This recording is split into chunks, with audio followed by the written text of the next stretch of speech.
Cette année encore, la taxe foncière est en hausse. Une hausse confirmée par l'UNPI qui a publié la 18e édition de son Observatoire national des taxes foncières. Entre 2013 et 2023, les propriétaires immobiliers ont ainsi vu leur taxe foncière augmenter en moyenne de plus 32,9%, soit une hausse 4 fois plus importante que celle des loyers qui n'ont progressé que de 7,7% sur la même période. Entre 2023 et 2024, toujours selon l'UNPI, la taxe foncière a bondi de 4,9%, soit près de 5% dans les 200 villes les plus peuplées de France. Pour expliquer et commenter ces chiffres, j'ai invité Sylvain Grattalou, président de l'UNPI, et Frédéric Zumbil, juriste à l'UNPI. Sylvain Grattalou, bonjour. Bonjour Anne-Sandrine. Frédéric Zumbil, bonjour. Bonjour Anne-Sandrine. Merci à tous les deux de me rejoindre pour ce moment micro dédié à la taxe foncière. Nous allons être synthétiques, et je dis synthétique parce que Sylvain Grattalou, il y aurait sur ce sujet bien des choses à dire. Le sujet de la taxe foncière est-il devenu un sujet plus central encore pour les propriétaires cette année ? Alors ce sujet est effectivement devenu bien plus central cette année, pour Pourquoi ? trois raisons. Oui. Trois raisons. La première, c'est que l'on mesure que cette augmentation indolore au cours de ces années correspond au bout de 10 ans à 33,9%. Tout à fait. 33,9% d'augmentation. On n'a pas vu venir, ça s'est installé avec le temps. Deuxième raison, c'est que cette taxe foncière doit se conjuguer avec d'autres réformes, ou en tout cas d'autres mécanismes législatifs, à savoir l'encadrement des loyers, l'impôt sur la fortune immobilière, où on s'aperçoit que trop, c'est trop. Il y a ici un vrai ras-le-bol de la part des propriétaires qui voient accumuler toutes ces taxes. Et la troisième raison, elle est peut-être plus distante des précédentes, à savoir que cette taxe foncière est une vieille taxe, c'est un vieil impôt, qui était un impôt tout à fait adapté à une période économique ou un système économique qui était pertinent et efficace. Or, aujourd'hui, on voit bien les limites du système dans lequel nous sommes. Mais cet impôt perdure, on s'en plaint, et peut-être plutôt que de l'aménager ou de faire revivre cette fameuse taxe d'habitation qui était un vrai problème, envisager bien autre chose et un nouveau paradigme avec probablement une nouvelle contribution. Et de cette question, nous reparlerons tout à l'heure. Vous avez cité un chiffre. Vous, Frédéric Zumbil, vous êtes l'un des juristes de l'UNPI. Vous êtes aussi l'auteur du 18e rapport de l'Observatoire des taxes foncières de l'UNPI. On va donc rappeler les chiffres. Comment la taxe foncière a-t-elle évolué tout d'abord, entre 2023 et 2024 ? Entre 2023 et 2024, nous avons pu faire des calculs à partir des avis d'imposition transmis par nos adhérents, parce que les données 2024 ne sont pas diffusées. Il y a des taux qui ont été diffusés ici ou là, aussi par le ministère de l'économie. Mais ces taux ne concernent que le taux communal. Vous savez que dans une taxe foncière, il y a le taux communal, mais il y a aussi le taux de l'intercommunalité. Il y a parfois aussi des taxes additionnelles. Alors nous, à partir des avis d'imposition de nos adhérents, nous avons calculé que sur les 200 plus grandes villes de France, les 200 villes les plus peuplées du territoire, la hausse cette année atteint 4,9%. Ce qui est considérable. C'est considérable. Alors, c'est moins que l'année dernière. Mais ça s'ajoute. Ah oui, c'est sûr. Et effectivement, c'est ça qui est terrible. Oui, il n'y a pas de retour en arrière. L'année dernière, la hausse était de 9,3%. Et les 4,9% de cette année, qui sont quand même significatifs, s'ajoutent à cette hausse de 9,3%. Vous avez tout à fait raison. Et cette hausse n'est que la suite, le prolongement d'une période de 10 ans de hausse continue. En plus, bien sûr. On parlait des 9,3% l'année dernière, mais sur 10 ans, entre 2013 et 2023, alors cette fois sur l'ensemble du territoire français, environ 35 000 communes, la hausse moyenne est de 32,9%, quasiment 33%. C'est énorme. En fait, c'est une bonne partie de cette hausse de 33% vient non pas des taux eux-mêmes qui ont forcément, ils ont augmenté les taux en moyenne à peu près entre 10 et 11%, qu'il s'agisse des taux communaux, qu'il s'agisse de la création de nouvelles taxes comme la taxe Gemapi inondation. Mais ce qui a beaucoup compté dans cette hausse de 33%, c'est l'indexation des valeurs locatives sur l'inflation. Parce qu'en quelques mots, c'est assez simple à comprendre. La taxe foncière, ce sont des taux votés par les collectivités qui s'appliquent à ce qu'on appelle les valeurs locatives, qui sont fixées par l'administration fiscale pour chaque logement de France. Et l'assiette de ces taux, donc les valeurs locatives, de manière forfaitaire, pour toute la France, elles ont été augmentées de quasiment 20% entre 2013 et 2023. Donc c'est 20% plus, alors en mathématiques, ce n'est pas une addition, mais c'est 20% plus la hausse des taux, ça donne 33% en 10 ans. Logique implacable. Logique implacable. Oui. Résultat quand même difficilement compréhensible pour les Français désormais. Ah, c'est sûr que nous, on reçoit beaucoup de messages de nos adhérents qui ne comprennent pas que leur taxe foncière augmente autant, alors que leurs loyers ont augmenté, alors selon les indices, ont augmenté peut-être de 7,5% sur la même période. Leurs salaires n'ont pas augmenté non plus 30%, donc ça fait du pouvoir d'achat en moins, de l'argent en moins pour rénover leur logement. C'est une équation impossible à tenir pour nos adhérents. Vous qui compilez la data pour l'ensemble du territoire, hein, même si vous n'avez pas la data pour toutes les villes, mais vous en avez quand même, vous en disposez de beaucoup. Quels sont les exemples qui vous ont le plus marqué ? Moi, il y a quelque chose qui me frappe, c'est parfois le fait que l'augmentation de taxes foncières, elle semble échapper à certaines collectivités. C'est-à-dire que parfois, les communes ont l'air de découvrir l'augmentation subie par leurs administrés et se disent mais nous, soit on n'a pas augmenté notre taux, soit on l'a un tout petit peu augmenté. Oui, mais alors comment ça se fait ça ? C'est incroyable cet acte manqué ou... C'est-à-dire que c'est un peu, la taxe foncière, c'est un peu, on retrouve le problème du millefeuille administratif, si on peut dire comme ça. C'est que certes, peut-être la commune a à peine augmenté son taux en 10 ans, mais à cette petite hausse s'ajoute peut-être une hausse du syndicat de communes, peut-être une hausse de la communauté d'agglomération, peut-être une nouvelle taxe GEMAPI, petite sur le papier, elle est souvent de 0,5%, petite taxe GEMAPI, mais toutes ces petites augmentations mises bout à bout, et ajoutées en plus au fait que les valeurs locatives ont été majorées de 20%, ça donne des résultats ahurissants. Alors, vous venez d'expliquer cette hausse. Maintenant, je me tourne vers Sylvain Grattalou, le président. Est-ce que ces hausses se justifient ? Je pense à des questions d'équilibre économique, de justice fiscale, d'égalité entre les citoyens. Elles s'expliquent, oui, mais elles ne se justifient pas. Oui. Elles s'expliquent parce que les collectivités aujourd'hui souffrent de la disparition de la taxe d'habitation en 2019. Et c'est vrai que c'était une part importante de leur budget. Et certes, l'État s'est engagé à compenser par des dotations qui, en réalité, ne permettent pas de compenser cette perte-là. Les collectivités ont des investissements importants réalisés, notamment liés à la transition énergétique, toute cette transition environnementale, des administrés qui sont exigeants aussi, et une responsabilité accrue de ces collectivités, ou en tout cas de leurs représentants. Donc tout ça fait qu'on a un budget sur lequel, finalement, il y a peu de marge de manœuvre en termes de dépenses, mais en revanche, il faut financer à côté. Et ces collectivités n'ont pas d'autre levier que le levier fiscal. Et dans le levier fiscal, c'est la taxe foncière. Donc on peut le comprendre. Et je n'aimerais pas être maire d'une collectivité parce que finalement, elle est prise en étau entre des contraintes qui sont celles de ses fonctions et de ses responsabilités, et en même temps des administrés dont il a la charge. Mais comment est-ce qu'on fait pour relever les propriétaires de cette charge fiscale qui est toujours plus lourde, on l'a montré tout à l'heure, et manifestement aussi devenue réellement insupportable pour les propriétaires ?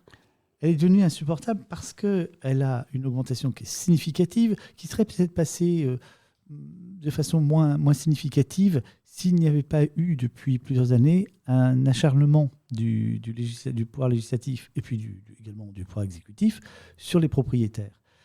On a bien conscience qu'il manque de l'argent de partout, dans les collectivités, les pouvoirs publics, etc. Et que la politique du logement aujourd'hui n'est pas faite par le ministère du Logement.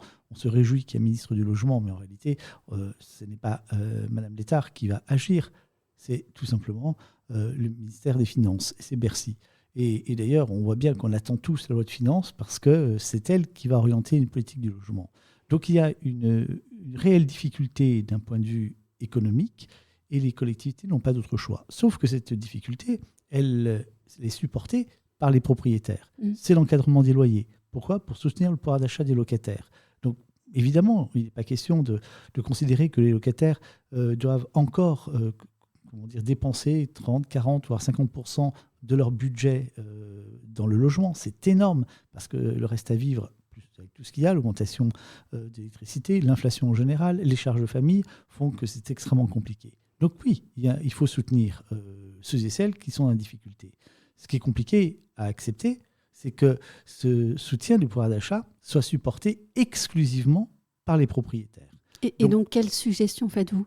Alors, par exemple, si on fait un lien avec la taxe foncière, je crois qu'on peut imaginer que dans les villes qui souffrent d'un encadrement des loyers, que les propriétaires qui font cet effort d'accepter des revenus fonciers moindres annuellement puissent être exonérés d'une partie de la taxe foncière.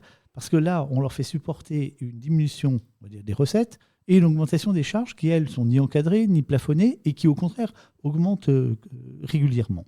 Donc ça, c'est un aspect qui est important. Au-delà de l'encadrement des loyers, il y a aussi l'impôt sur la fortune immobilière. Ça fait partie, là aussi, du pacte global du propriétaire. Mais si on réfléchit bien, cet impôt sur la fortune immobilière, c'est le seul impôt sur la fortune.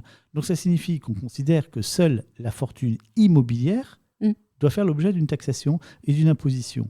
Alors même, et c'est là aussi où les propriétaires deviennent furieux et vraiment en colère, c'est qu'ils jouent un rôle social, un rôle environnemental, un rôle économique. Économique, pourquoi ? Parce qu'ils apportent de la richesse à l'État, notamment en faisant travailler les petites entreprises, tous les artisans, l'électricien, le plombier, le plaquiste, le peintre, etc. Donc il y a une richesse qui est produite. Deuxième chose, on loge les Français. Il faut quand même savoir que 25% du parc locatif, c'est le parc privé. Et donc, il y a cette dimension sociale qui est importante, outre, bien évidemment, la dimension environnementale. C'est-à-dire qu'on a un magnifique patrimoine en France qui explique qu'on est, je crois, plus de 9 millions, près de 10 millions de touristes chaque année. Ce n'est pas pour voir des immeubles en ruine, bien au contraire, qui sont rénovés à travers des ravalements de façade, à travers un entretien du patrimoine. Donc, on leur demande beaucoup, que finalement, ce serait peut-être plus simple, si on était un petit peu égoïste, de tout vendre, placer son argent, investir dans les œuvres d'art, dans des yachts, où là, il n'y a pas d'imposition, avec la même somme d'argent. Donc, on est à la fois acteur de la vie sociale et taxé, imposé, alors que ce rôle social est très important. Donc, en termes de mesures, est-ce que vous pourriez résumer votre position à l'UNPI ? Oui, je crois qu'on ne peut plus raisonner à partir des outils qui ont présidé ces 2 derniers siècles. Ce n'est plus possible. On est en phase de transition. On ne parle que de transition à tout point de vue, écologique, mais dans tous les domaines. Le numérique, l'intelligence artificielle, tout change. Donc, il faut se projeter. Et se projeter, ce n'est pas se projeter avec les outils anciens. C'est imaginer ce que sera le monde de demain. Et ça, c'est la première chose. La deuxième chose, il faut éviter d'aggraver les fractures sociales. Fractures entre bailleurs et locataires qui, semble-t-il, ne s'aiment pas et s'opposent, alors qu'en réalité, sur 13 millions de baux signés en France, il n'y a que 200 000 procédures. Donc, ce n'est pas un problème, la relation bailleur-locataire, mais elle est attisée par tout ça, c'est-à-dire par ceux qui payent et ceux qui ne payent pas. Et puis, on pourrait aussi imaginer qu'il faut refaire un lien social, de recréer ce lien social entre les administrés et les pouvoirs publics. Donc, ce serait de faire disparaître cette taxe foncière comme la taxe d'habitation a disparu, ces fameuses 4 vieilles qui durent depuis des siècles, et au contraire, considérer que l'effort doit être collectif et doit être mis en place par l'ensemble des administrés. À partir de là, c'est ne pas créer un impôt. Le mot impôt est violent, le mot taxe, on a ras-le-bol aussi dans ce mot taxe, mais de contribution. Une contribution locale de l'usager des collectivités. C'est-à-dire que dès l'instant où on habite sur le territoire d'une collectivité, on bénéficie des services publics et des équipements collectifs, et bien tous ensemble, on va faire en sorte que cette collectivité puisse financer ce dont tous nous bénéficions. À la fois le propriétaire occupant, le propriétaire non occupant parce que son bien est valorisé, le locataire parce que lui aussi, il en bénéficie. Alors, ça permettrait, avec ce type de contribution, de ne plus savoir qui paye ou qui ne paye pas, puisque tout le monde doit contribuer. Et ça, c'est quelque chose qui va permettre de faire disparaître cette dichotomie entre bailleurs et locataires, et puis surtout de recréer du lien, qui me semble absolument fondamental, entre le peuple français et les pouvoirs publics. Et puis, à partir de cette contribution qu'on pourrait imaginer de manière forfaitaire, avoir des leviers qui permettent de récompenser les actes citoyens. Une taxe, en tout cas cette contribution, pourrait être allégée si par ailleurs le propriétaire occupant ou bailleur procède à une rénovation énergétique dans des délais qui sont rapprochés. Lui, il va apporter sa contribution en nature. Celui qui ne veut pas rénover, c'est la liberté de chacun. À ce moment-là, il paiera une contribution qui soit une contribution totale. On pourrait l'imaginer également à travers, alors on sort un petit peu de l'immobilier, mais ça s'inscrit directement dans cette contribution. On parle d'empreinte carbone, on parle de pollution. Celui qui fait l'effort d'acquérir un bien, une voiture électrique, il doit être récompensé, à la différence de celui qui a un véhicule thermique. Donc là aussi, on cocherait la petite case, oui, véhicule électrique, et ça diminue la note pour arriver finalement à avoir, ou bien je paye la totalité de cette contribution parce que je suis un mauvais citoyen, mais je reste libre et je fais ce que je veux, ou alors au contraire, je veux m'inscrire dans une logique sociale, et à partir de là, je suis récompensé parce que ma contribution, plus qu'économique ou financière, elle sera par mon action en qualité de citoyen. Et que fait-on de l'indexation des valeurs locatives sur l'inflation, par exemple ? Ça serait réménager tout le système, oui. Bien sûr. Donc, cette contribution, elle pourrait évidemment intégrer, parce qu'il y a les propriétaires occupants, non-occupants, propriétaires bailleurs. Oui. Donc là aussi, il faut, dans ce forfait qui viendrait diminuer en fonction de ce que l'on est, intégrer les mécanismes qui sont ceux de la taxe foncière comme outil de calcul. Et là, peut-être envisager de reprendre cette indexation qui n'a pas de sens. Elle n'a pas de sens parce que non seulement, d'abord, l'IPCH harmonisé, elle repose sur un mois, c'est toujours le mois de novembre, et ce n'est pas une moyenne. Deux, c'est européen, manque de bol, nous on est avec un indice qui entraîne une inflation, une augmentation inférieure. Et puis, l'indice du prix à la consommation, c'est presque imaginer que le bien immobilier est un produit de consommation. Or, on sait qu'en France, ce n'est pas un produit de consommation. Il y a un attachement à la pierre qui explique que cet indice ne me semble pas pertinent philosophiquement. Et puis, on a d'autres indices. L'URL éventuellement, mais l'autre indice, qui est l'indice de l'INSEE, l'indice des loyers. Des loyers d'habitation, tout à fait. L'indice des loyers d'habitation qui serait beaucoup plus pertinent. Et là, on aurait une cohérence globale. L'idée, ce n'est pas de payer moins, mais c'est de payer ce que l'on doit à un juste prix. Et que ce soit la contrepartie des manques dont on peut bénéficier. Et ça concerne tous les Français, qu'ils soient propriétaires ou pas propriétaires. Et je reprends votre expression, si je l'ai bien compris, l'idée c'est de donner du sens.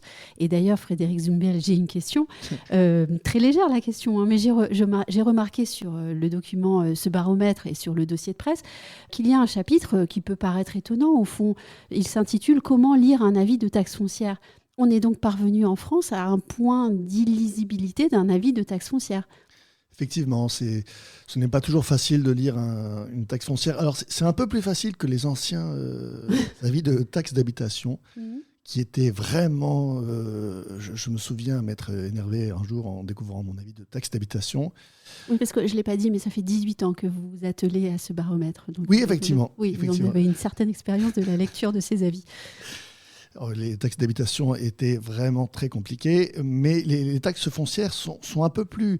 Les avis de taxes foncières sont un peu plus simples à lire, mais il faut avoir 2-3 clés pour les comprendre.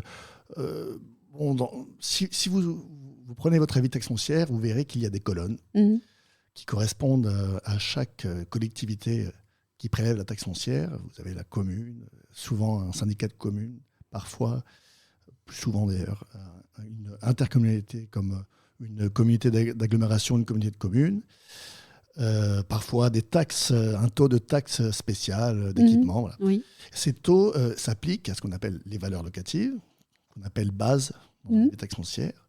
Donc on fait simplement une règle mathématique, taux par exemple 10%, si le taux de la commune est 10%, on fait 10 fois la base divisée par 100. Et à la fin, vous avez votre montant total de taxe foncière. Montant auquel on ajoute ce que l'administration fiscale appelle des frais de gestion, qui sont une appellation un peu qui induit en erreur, parce que frais de gestion, on a l'impression que l'État ponctionne des frais de gestion pour collecter l'impôt. Oui. C'est en partie vrai. En fait, l'État prend 3% sur le montant total de ces frais de gestion. Sur le montant des taxes foncières, si on peut dire. Mais seulement un tiers de ces 3% servent à financer l'État qui collecte l'impôt. Parce que c'est vrai que l'État s'occupe de collecter l'impôt partout en France. Ce n'est pas une mince opération. pour le compte des collectivités. Cet argent ne va pas à l'État, va aux collectivités. Mais les 2 autres tiers de ces frais de gestion servent aussi à financer les taxes foncières des propriétaires qui sont exonérés à cause de revenus trop faibles ou de leur handicap. C'est à chaque fois assez intéressant de lire des avis de taxes foncières parce que c'est un acte, c'est presque un document politique, c'est presque un prospectus. Par exemple, cette année, si vous prenez votre avis de taxe foncière 2024, il est indiqué en gros, en page 1, avant même le détail des chiffres, il est indiqué l'évolution de votre taxe foncière est décidée par votre commune. Ce n'est pas exactement la phrase qui apparaît, mais c'est quelque chose de cet ordre-là. Or, cette phrase est écrite par l'administration fiscale, mais elle est un petit peu malhonnête, au sens où, certes, une commune peut augmenter son taux, mais par contre, les valeurs locatives, comme on l'a vu tout à l'heure, sont majorées chaque année d'un coefficient. Cette année, c'est 3,9%. L'année dernière, c'était énorme, c'était 7,1%. Mais même 3,9%, c'est significatif. Or, ce chiffre vient du Code général des impôts, de la loi. Il ne relève pas des communes. Donc, des communes disent alors à l'administré, moi, je n'ai pas augmenté mon taux, mais par contre, le propriétaire, lui, va quand même payer 3,9%. Donc, il y a un jeu un petit peu un tour de passe-passe pour essayer de dire ce n'est pas moi qui est à l'origine de l'augmentation, c'est un autre. J'ai quand même ce regret que ces 2 dernières années, des amendements parlementaires ont été déposés pour bloquer cette indexation des valeurs locatives. Même un de ces amendements a été adopté en commission des finances à l'Assemblée nationale. C'était à l'automne 2022 pour éviter les 7,1% de 2023. Arriver à faire passer un amendement en commission des finances à l'Assemblée nationale, ce n'est pas rien, c'est pas mal. C'est même une belle bataille remportée, mais hélas, le gouvernement n'a pas retenu ce plafonnement de l'indexation dans le projet de loi de finances adopté via la procédure du 49.3. Donc c'est un peu regrettable. Nous, en tout cas, je sens beaucoup de colère de la part de nos adhérents sur ça, sur le fait qu'on laisse filer les valeurs locatives. Oui, et merci de nous éclairer sur la question, mais je reviens aux Français et à nos propriétaires. Qu'est-ce que cette impossibilité de comprendre naturellement, rapidement, un avis de taxe foncière, au fond, dit de l'état de notre système juridique et fiscal, Sylvain Grattalou ? Cette taxe foncière, en réalité, elle fait partie des 583 impôts, taxes, contributions qui existent dans notre système.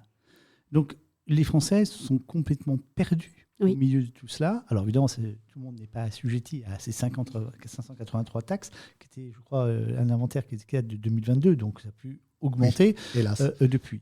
Mais vous mesurez ce que ça représente, c'est-à-dire qu'aujourd'hui, cette taxe foncière s'inscrit dans les 60% d'imposition sur l'immobilier. Et un propriétaire fait l'acquisition d'un bien, il y a des droits de mutation. Il fait une donation, il y a là aussi des droits de mutation. Il va vendre ce bien, il y a l'impôt sur la plus-value. Il décède, il y a des droits de succession. Et au milieu de tout ça, même en termes de gestion, il y a des impôts, des taxes qui s'accumulent.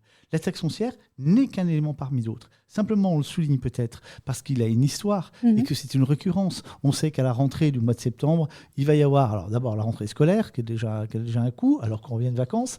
Et puis au mois d'octobre, dans la foulée, autrefois, il y avait ces 2 taxes, habitation et foncière. Donc, c'est intégré dans l'esprit du peuple français. Et véritablement, les propriétaires ne sont que des membres de notre société, mais qui constituent cette classe moyenne. Et pour eux, la taxe foncière a une signification. Donc symboliquement, cette augmentation, c'est trop. C'est-à-dire c'est la goutte qui fait déborder le vase, et ça s'inscrit dans tout le reste qu'ils subissent. C'est-à-dire à la fois l'encadrement des loyers, l'IFI, l'SCG, la CRDS, et puis tout le reste, l'inflation, etc. Donc il y a un moment donné, c'est l'arrivée de ces taxes foncières, et particulièrement maintenant, fait basculer les propriétaires dans une autre logique qui est celle de l'arbitrage. C'est à quoi bon être propriétaire ? Nous, à l'UNPI, on croit à cette valeur. La propriété est une valeur citoyenne. Et elle est essentielle dans une société parce qu'elle offre une stabilité. Et la question n'est pas de savoir qui sera propriétaire, est-ce que ce sont que certains ? Tout le monde doit accéder à cette propriété. Les primo-accédants, et puis également ceux qui n'imaginaient pas une seule fois être propriétaires, mais qu'on doit tirer vers le haut. Là, c'est tout l'inverse qui se produit. C'est-à-dire ceux qui le sont n'ont plus envie d'être, et ceux qui auraient rêvé aimer l'être ne rêvent plus à cela. Donc, on est du rêve au fantasme en disant, finalement, ça devient inaccessible. Et puis, le désenchantement est celui de notre société. Sans oublier la puissance de l'investissement locatif dans un contexte général de crise du logement. Bien sûr. Merci beaucoup, Frédéric Zumbiel et Sylvain Grattalou, d'avoir accepté mon invitation. Et puis, on se retrouvera sans doute pour un autre podcast. Merci à vous. Avec plaisir. Merci.